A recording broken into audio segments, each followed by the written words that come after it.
So the next several slides I have is really just me sharing general background about how Senate Bill 13 came to pass. When we keep talking about these essential understandings, what does that mean?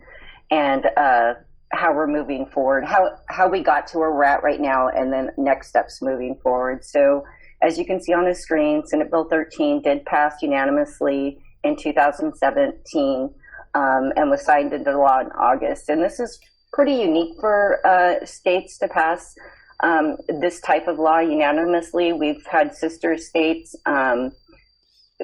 just passed briefly from either the House or the Senate side, but both our House and Senate unanimously passed SB13, which I think shows a sign that we're ready. We're ready to do this work.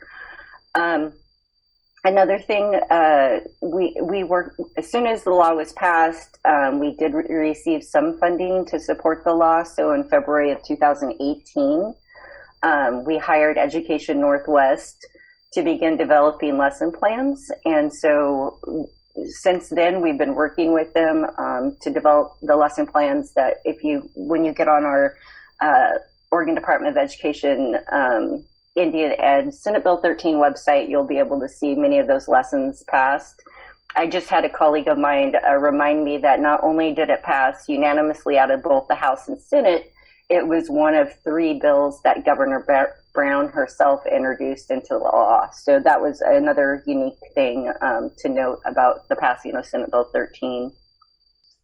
Also, I want to just say that before Senate Bill 13 passed, for decades preceding this law, there were so many elders, partners, tribal community, tribes, and other organizations that really envisioned this effort and fought for the essence of what now is Senate Bill 13. So I just want to honor those folks that came before us and the folks that are with us today and the folks that are going to be here way long after we're gone, hopefully continuing these efforts. So it's not something that we started yesterday and it just came to be. It's been a long road, a long bumpy road. All right, and so after we hired Education Northwest, we also began, and actually during the same time we hired Education Northwest, we began working immediately with tribes to develop Essential Understandings Advisory Committee. And I'll unpack that a little bit in a couple more slides, but we did create that committee was created in 2018. And then by 2019, the final draft of the EU document was complete. So since then, during the summer of 2009, even a little bit beforehand, we did some piloting of trainings and such. We've just been conducting trainings and professional development on both the essential understandings, the framework, the importance behind the spirit, for lack of a better word, of what is Senate Bill 13. And then we began working with some districts on the implementation January 2020. Right. So as I mentioned earlier, we just wanted to make sure folks saw some of our partnerships that were advocates during the approval of Tribal History, Shared History. And I also want to say that these are definitely not all of them.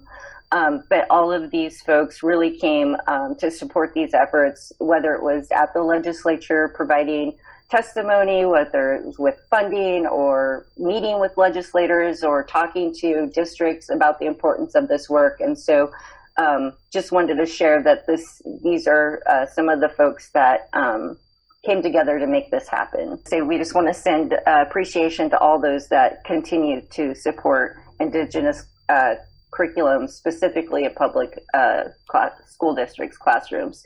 So as Colt mentioned in the video you saw, we did put this in phases. And so phase 1 was working on developing the Essential Understandings document and the lesson plans, the Oregon Department of Education lesson plans.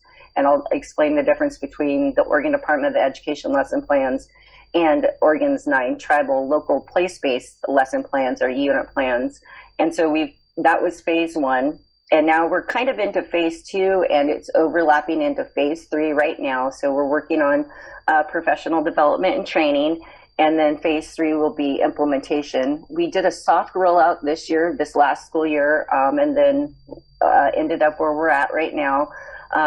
We are still considering a full rollout of SB13 in the 2021 school year, but we are also understanding that we're all in different phases. Schools will be in different phases of restart up and have a lot of different priorities on their hands. So we'll just be working really closely with districts to, if any of those, if there's any shifts in those timelines.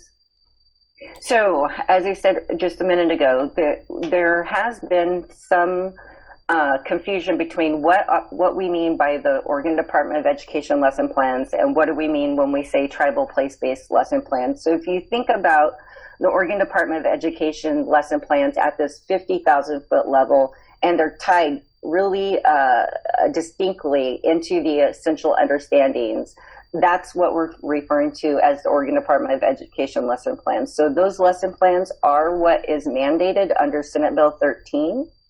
But we also wanted to recognize the importance of local place-based context. And so we, at the state, provided some resources out to the 9 nations here in Oregon to develop their own, what we refer to as the 5 foot level. So really digging into the weeds about their history, who they are as people.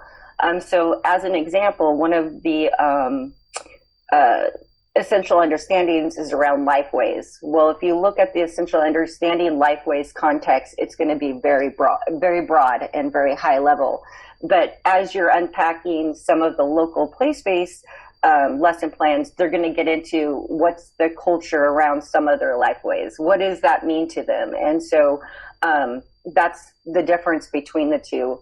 That being said, even though ODE's lesson plans are mandated under law, the state is still highly recommending, and that's why we're partnering so closely with the tribes to, as they're developing their place-based, that they can be used as supplemental resources wherever the school district, or not school district, wherever the tribe feels the school district could use those supplemental resources.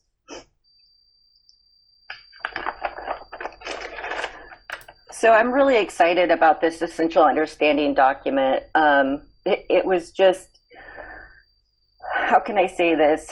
It was a beautifully complex process to be witness to watch our, so let me go back real quick. So how the Essential Understandings Advisory Committee was created was we reached out to the 9 tribes and we said, we want to create this document similar to some of our other states have done, Montana, Washington, and a document where if you could sit down with every Oregonian, what would all the tribes collectively wish for them to know about tribes in Oregon?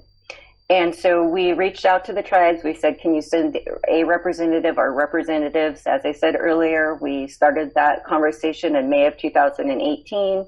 These folks came in with open hearts, open minds. They each appointed representatives to really share their expertise and knowledge pertaining to their own tribe and tribes. And again, the whole focus was to support educators as they began teaching this information and as the state began developing lesson plans. So it was just, I was so honored and humbled to watch these representatives come together and share and listen and negotiate and agree to what is it exactly that we do want all Oregonians to know. And, this process was so beautiful. It dug up a lot of historical impacts that were really tugged at your heartstrings, and even current issues. And so for 9 nations to sit around a table over a series of a year or so, or just under a year, and come to some agreement of this document it really means a lot to me. And so that's what this essential understanding document is. We did we did commit at a state level to, as things change for tribes are ever changing, just like states, just like the U.S. government, that we would reach back out to them. But at this time, the document is what it is. We utilize the information in that document to create the lesson plans for 4th, 8th, and 10th grade. We will be creating, we will be creating a full K through 12 curriculum. and we just started with 4th, 8th, and 10th. And so again, this is essential understanding document. I wanted to just share out kind of the framework they use, the tribal representatives used to develop the document. But essentially it was, hey, we want this to be in our language. We want it to be concise and approachable so it's usable.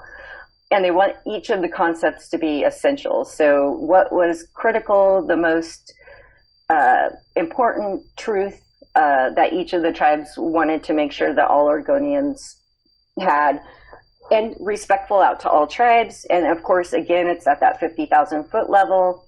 And some of the framings I wanted to point out was it's obviously an indigenous worldview. They were the authors of this document, and we were down to, do we use the word at or from? I mean, that's how invested these folks and the tribes were a part of this process.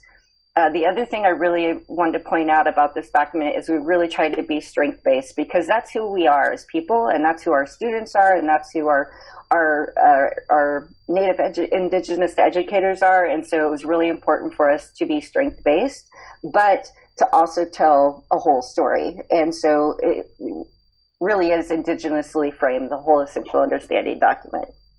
And so just wanted to share real briefly before we transition to your activity. These are the 9 essential understandings. And as I noted before, these are not, even though we had to put them in some order, they're all equally important to tribes.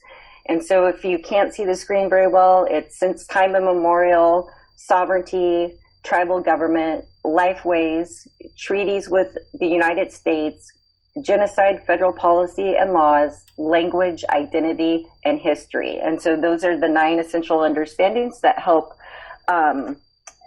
frame and build the lesson plans in 4th, 8th, and 10th grade.